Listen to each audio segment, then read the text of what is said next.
Hello,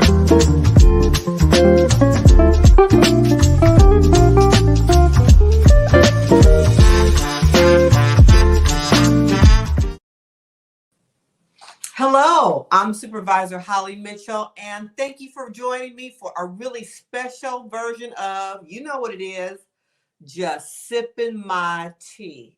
Take a note at my fabulous mug today, just sipping my tea. To be honest, I'm actually sipping water because I haven't had enough today, but when I have my next tea, I'm going to have some Moroccan mint from my girls over in Inglewood at Sip and Sunder. So Moroccan mint for me today. So again, thank you for joining us. You all know what we do at Sippin' My Tea. We have amazing guests, and we just spend under 30 minutes to talk about pressing public policy issues that impact all of us here in LA County. Last month, in January, to commemorate Human Trafficking Prevention Month and build on the county's work on this critical issue, I was proud to pass a motion with my colleague, Supervisor Hilda Solis, to develop an awareness campaign with Athletes for Impact, a great organization, and protocols for how the county will prevent and stop human sex trafficking at major sporting events. It's important to know that major sporting events like the Super Bowl, Go Rams, is coming up right here in our own neck of the woods in a couple weeks, often serve as the backdrop for human sex trafficking of minors. This is partly due to the increase of people coming in from all over the country, all over the world for that matter, that converge at these events, and the culture of adultification of young girls and partying and trafficking that sometimes accompanies those events. So again, with the Super Bowl just days away, we want to share how you can spot the signs of human trafficking and take action. And it's the kind of thing that I think we all need to spend a little time kind of thinking through. If I see something, what would I do? So you're not kind of shocked and caught off guard and don't know what to do in real time. So today I have the pleasure, I gave you a little clue with my mug, of speaking with one of the amazing champions from Athletes for Action, Athletes for Impact, get it right, Holly. And that is our very own Laila Ali. The county is proud to partner with Laila's campaign, which is called Knock Out Human Trafficking, to share awareness PSAs up to the Super Bowl. And I'm crossing my fingers that we're going to do a little something beyond, because this is an issue that, yes, it can be intensified and heightened during major sporting events. But we know in LA County, it's an issue that we fight year round. So I'm hoping we're going to be able to use this campaign beyond. So although she needs no introduction, we're going to honor her with reminding us all of her amazing history in her own right, above and beyond being the daughter of world-renowned, the original GOAT, Mr. Muhammad Ali. Laila began her boxing career when she was 18 and retired undefeated with female super middleweight and light heavyweight titles. I like that, light heavyweight. That's probably what I am. Making her one of the greatest female boxers of all time. Since retiring undefeated, Laila has joined forces with Athletes for Impact and has launched her own campaign, again, Knock Out Human Trafficking, with the goal of educating and mobilizing the public to end this global crisis. There she is, looking like the knockout, knocking out human trafficking. So please join me in welcoming Laila Ali.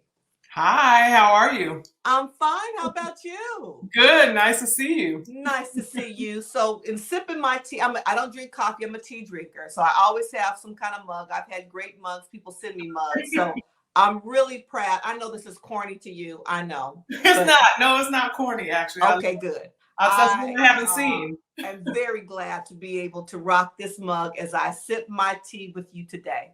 So thank you for joining us. Thanks for having me. And I am a coffee drinker. And mine says happiness is sweatpants and no plans.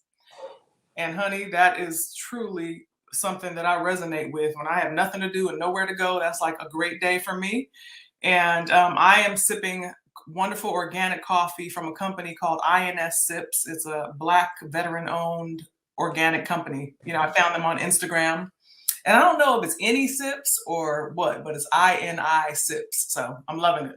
Fantastic. Fantastic. So Sip and Sonder in Inglewood is Black female owned as well. So we are elevating our small businesses. That is amazing. So, what motivated you to focus on this important issue and start knock out human trafficking? Well, what I love about Athletes for Impact is that they really offer a way for athletes such as myself to get involved in social campaigns or start their own campaign. So human trafficking is something that literally really bothers me to the core, and it's kept me up at nights. I don't like anything that has to do with hurting and harming children, anybody, but something about the children really gets to me.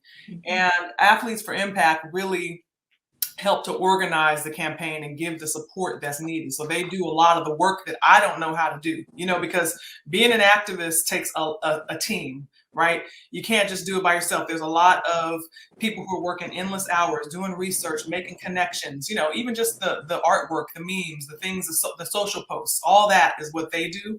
And I'm more so the face of the campaign, and also, of course, using my platform to help amplify it and connect with the partners and cheer them on. So I've really been fortunate to do something that, I'm really passionate about, and have a team that's just as passionate. I want to thank you too for all the work that you do, because as you know, this is something that needs as much attention as it can possibly get. It really does. And I appreciate you acknowledging activists. I think sometimes people, read a newspaper article, see something on TV, and have instant wokeness and want to just kind of, light and land in the middle of a movement and not acknowledge that there are people who've been there working and have lived experience. And so I appreciate you acknowledging that, because that's certainly what I try to do, is really use my bully pulpit as an elected policymaker to do my piece, but partner with others when we can to really amplify the issue. So that's why I'm enjoying this partnership as well. Thank you. So let's educate some folks today. Why are big sporting events a magnet for trafficking, and what should people really look for? Well, I just want to say we're going to be talking about the Super Bowl specifically today, and it's not the Super Bowl itself, right? It's not the sporting events itself. Sporting events are not negative. It's just that when you have an influx of foreigners, or tourists, I should say, that come in town for an event like the Super Bowl, that's when you see the concentration of trafficking, which is always going on.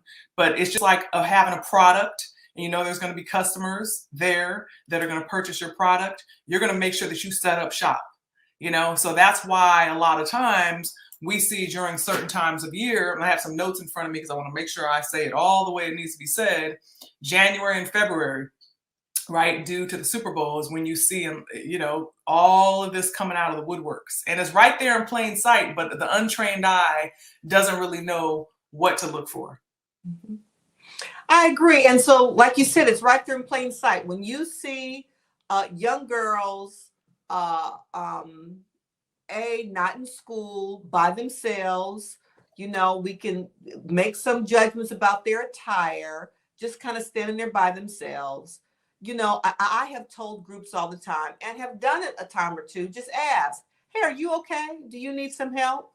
I was on a panel last week with the district attorney and some folks, some survivors and some activists and folks who run the human trafficking hotline.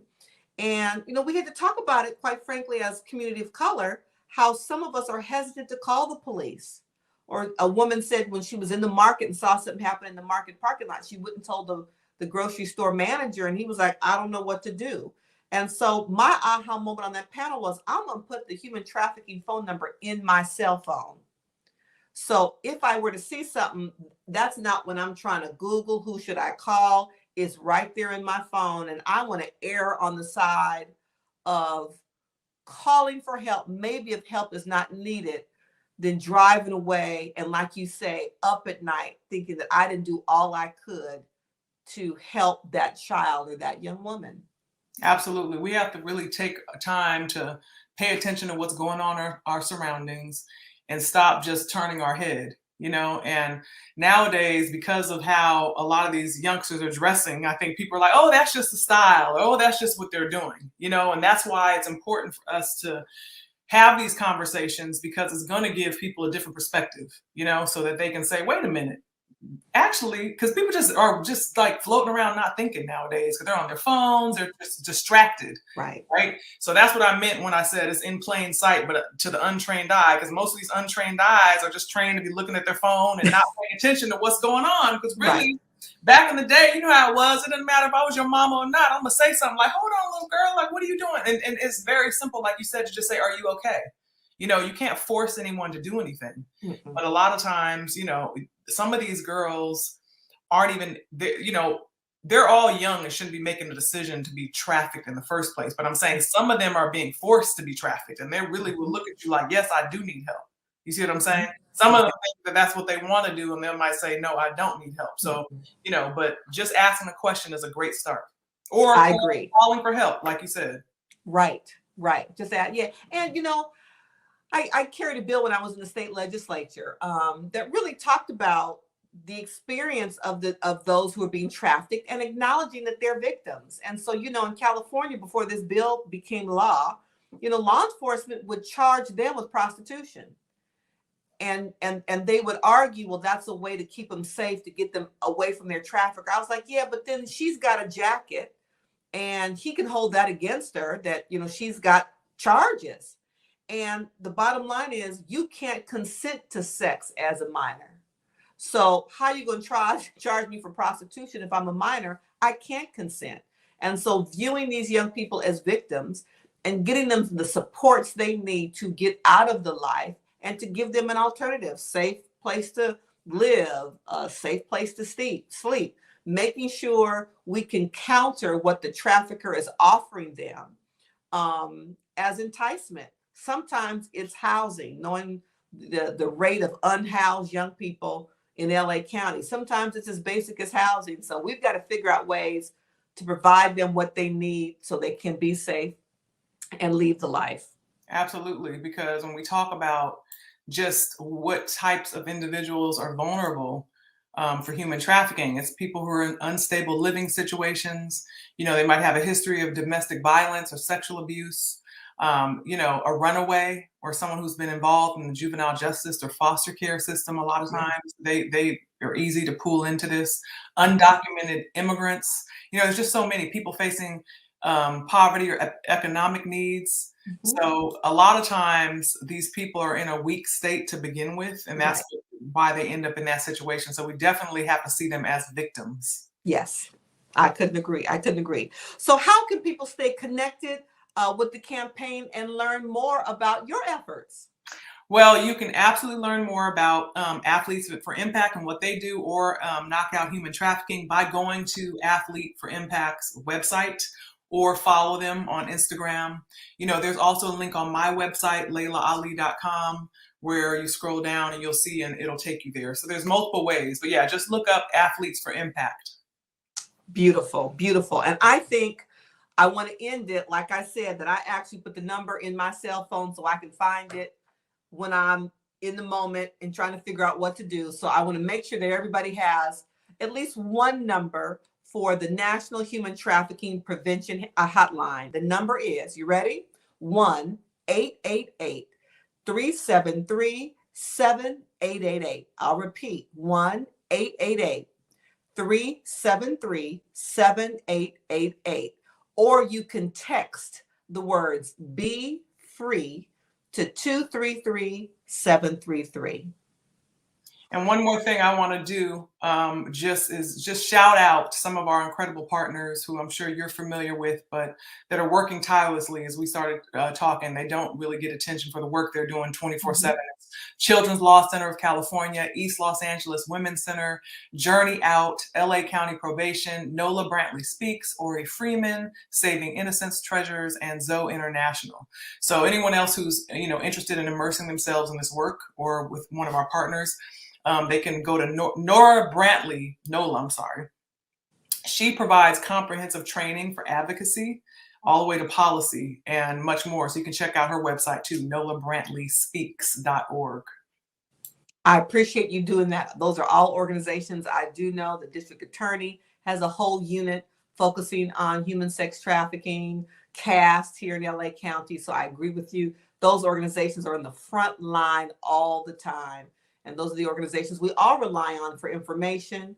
And I appreciate the fact that survivors are organizing and giving us intel and insight to help us develop policies that are relevant, that aren't antiquated and not helpful to young women and men who have been victims of sex trafficking, that we have a responsibility to save. You know, I get stuck on this issue around the adultification of Black girls and making sure that we elevate, you know, Black girls and women who deserve protection by the law, by all of us as well. That's right. I'm with you on that. Thank you. All right. It has been my absolute honor to sip some tea and coffee and water with you today. I'm glad you're getting that water in. That makes me happy. I'm trying.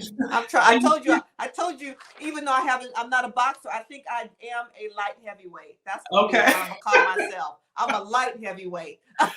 You know, the heavyweights, if you're anywhere near that division, you're stomping with the big dog. So it's all good. It's been a pleasure. Thank you so much for sipping my tea and enlightening us all about what we can do to combat human sex trafficking in our community. Thank you so much, Laila. Absolutely. We're in this together. You take care. Thank you. Be safe.